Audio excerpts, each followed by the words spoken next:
Welcome to another edition of Northern Heat. My name is Bob Lennon, President of ThermalWood Canada and host for the show. And our really special guest today, Dr. Jennifer Russell. Welcome to the show. Hi, Bob. How are you doing today? I'm doing really well. Good. Good. So we're in Fredericton. It's Harvest Jazz and Blues, and we had this opportunity to come down and do an interview. We tried to do this last year, but it didn't work out on your schedule. So my first question to you is tell us a little bit about your story. Who are you? Well, born and raised in Bathurst, New Brunswick. So that's the part I like. Yeah.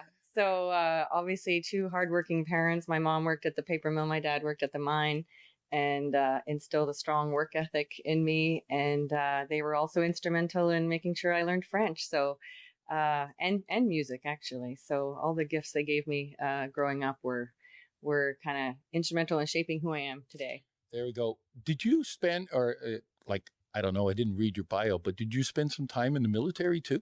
I did, yes. And my parents, at the time, I don't think they were keen on that, but they supported me anyway, because their daughter, they didn't want their daughter going into the Army necessarily, but it was a great opportunity. And I always love to be challenged because, I would get bored otherwise. So I have to have something to challenge me, to keep me interested and excited. And the military was one of those opportunities. Paid my way through med school. So came out of med school with no debt. Did basic training at the age of 31, climbing over those 12-foot walls. That must have been fun. Yeah, you're kind of more aware of your mortality at that time. And no, it was a really great experience. So, and I think, that was a big component of shaping who I am today too. So did you have to go any other country, or were you able to stay here in Canada while you were in the military? Most of my time was spent in Ottawa.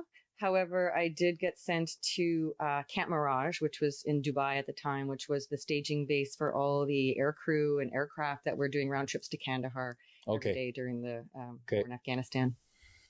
Well, we won't get into the topic of war or anything like that. It's not part of the plan, but thank you very much for your service too.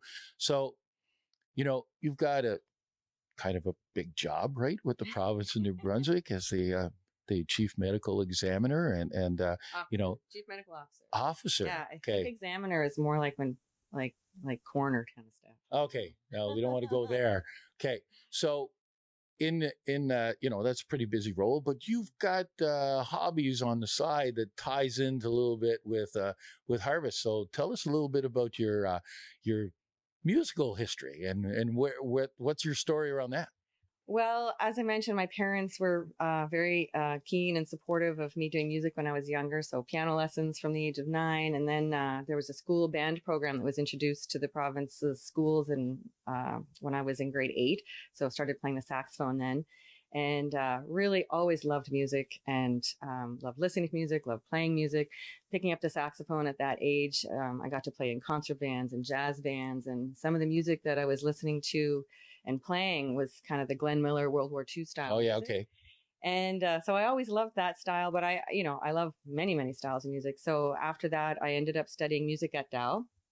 And then always kept my hand in it. When I was studying science, I went to UNB for my science degree and played in the concert band here and a saxophone quartet.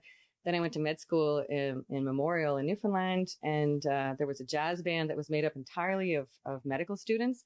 And at one point, I wondered facetiously that, do they, when they're looking at the applicants coming in, are they saying, well, we're missing a keyboard player now because that person just graduated, or we're missing a sax player?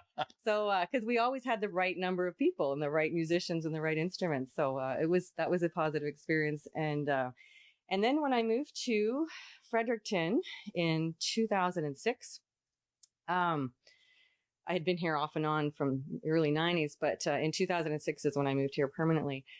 Started playing in a cover band after doing some fundraising for the Stan Cassidy Rehab Center. And I'm sure you may or may not know the background of my brother's story, but he had been in a car accident when he was in high school, became a quadriplegic, and ended up spending 6 months in the Stan Cassidy Rehab Center, which used to be on Forest Hills. It was called the Forest Hill Rehab Center. And then it moved to a new facility right next to the Dr. Everett Chalmers Hospital. And when I was getting out of the military, I was really keen to do fundraising and give back to the community. And I was inspired by the fundraising I saw happening at Memorial University in Newfoundland, because some of my professors were musicians, and they would do these variety shows featuring doctors and specialists and neurologists and family doctors, and it was a hoot.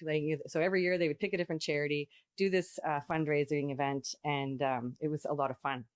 So that inspired me to do the fundraisers here for Stan Cassidy Rehab Center. And it was through that I ended up getting together with some meeting musicians at that time, that we then formed a cover band called Vinyl to Bits. And that band played lots of shows all around the province for several years. And then at one point, they really wanted to play at Harvest. And they thought, we're not going to get a chance to play at Harvest unless we have some original tunes. And they knew I had written some music. And they said, Jen, you could write some songs for us. And we were playing a lot of swing music at the time. So they said, write us a couple of swing tunes. And so I did. And then I ended up recording them. And then one thing led to another. And 2 CDs later, I'm on iTunes and Spotify. And it's all, it's this great collection of original tunes, big band sound. In fact, the first CD has horns in it. The second CD has horns and strings. So a little bit more orchestral feeling. And mostly blues and jazz and swing, but a couple of other little genres thrown in there as well. Well, you're talking about big band and swing. And last week I interviewed a gentleman from Bathurst that's organizing an event here in a couple of weeks. Where that's kind of interesting, because they're inviting musicians in from all around that have never played together. That's cool. And then they get them to put them together, and in 3 days they have a show. Cool. Public. Yes. So, and then they got swing dancers and stuff. Yes. So that's going to be interesting to see how they do that. And they're pulling from all around Atlantic Canada. Yeah. Yeah. That's amazing. Are you going?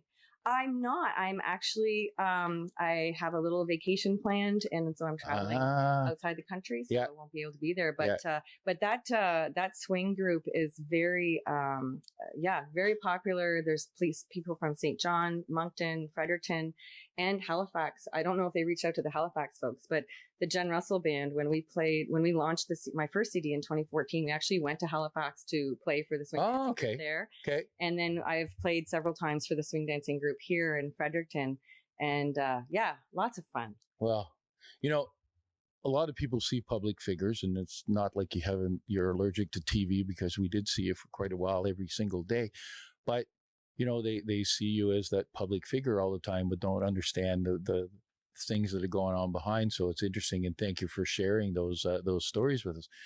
I do have one last question, because you're very instrumental, as I told you before, of creating this population boom and explosion in the Maritimes, and for how we handled, and I say we had nothing to do with it, but the province and the people here helped mold this place so people would be attracted to it. So what is it that's so special about New Brunswickers that you think that's attracting people here?